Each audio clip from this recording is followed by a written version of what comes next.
بسم اللہ الرحمن الرحیم۔ تمام تعریفیں اللہ تعالیٰ کے لیے ہیں جو تمام جہانوں کا پروردگار ہے۔ صلوات ہے ہمارے پیارے نبی حضرت محمد صلی اللہ علیہ وآلہ وسلم پہ اور آپ کی پوری آل پہ۔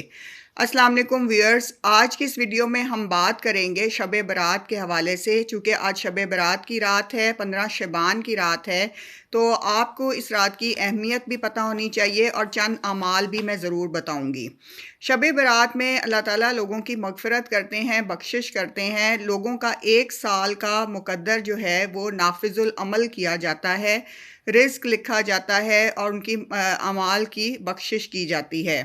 یہ استغفار کی رات ہے۔ شب قدر کے بعد سب سے زیادہ افضل رات پورے سال میں 15 شعبان کی ہوتی ہے، جو کہ شب برات کی رات ہے۔ تمام اہم امور کے فیصلے ہوتے ہیں جو کہ نافذ العمل ہونے والے ہوتے ہیں اگلے 1 سال کے لیے انسان کی زندگی میں۔ اس لیے اس رات کی اہمیت اور فضیلت بہت زیادہ ہے۔ اس میں آپ اللہ کا ذکر کریں، عبادات کریں، استغفار کریں، زیادہ سے زیادہ نوافل پڑھیں، قرآن شریف پڑھیں اور اپنے والدین کو یا جو لوگ اس دنیا سے جا چکے ہیں ان کو بھی بخشیں، ان کی بھی مغفرت طلب کریں اور اپنی بھی مغفرت طلب کریں۔ حدیث میں آیا ہے کہ چند ایسے لوگ ہیں جو کہ شب برات میں نہیں بخشے جاتے، جس میں مشرک ہیں، کافر ہیں، لوگوں کا دلوں میں بغض اور عناد رکھنے والے لوگ ہیں، قاتل ہیں جنہوں نے دوسروں کا خون بہایا ہوتا ہے، خونی رشتوں کو کاٹنے والے لوگ ہیں، متکبر انسان ہیں، شرابی ہیں اور چغلی کرنے والے۔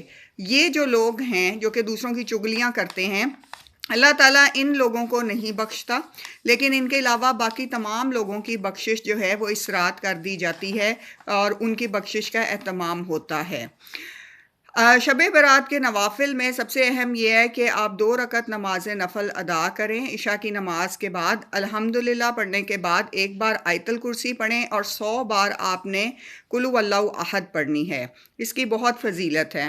دوسرا عمل یہ ہے کہ الحمد شریف کے بعد 1 بار آیت الکرسی پڑھیں، 15 بار قل هو اللہ احد پڑھیں اور سلام کے بعد 100 مرتبہ درود شریف پڑھیں، درود ابراہیمی پڑھیں۔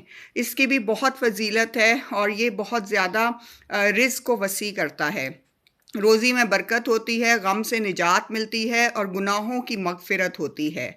تیسرا اہم عمل جو آپ کر سکتے ہیں وہ ہے الحمد شریف کے بعد 11 بار قل هو اللہ احد پڑھیں اور اس کا ثواب جو ہے وہ خاتون جنت حضرت فاطمہ سلام علیہا کو نظر کریں اور ان کی پاک روح کو ہدیہ کریں۔ اور آپ اس رات میں جو بھی نوافل پڑھتے ہیں آپ انبیاء کرام کو بھی ہدیہ کر سکتے ہیں، پنجتن پاک کو ہدیہ کر سکتے ہیں اور اولیاء کرام، ولی اور جو کلندر ہیں، عظیم لوگ ہیں جو کہ روحانیت کے، ان کو بھی آپ نظر کر سکتے ہیں، ان کی پاک ارواح کو، اور اپنے والدین کو اور وہ رشتہ دار جو اس دنیا میں نہیں ہیں ان کو بھی آپ نظر کر سکتے ہیں۔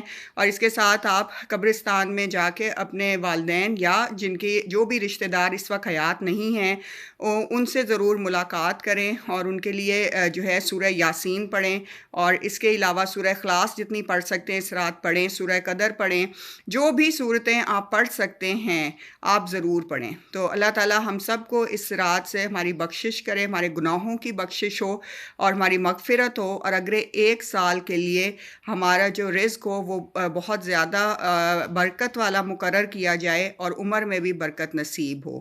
آمین۔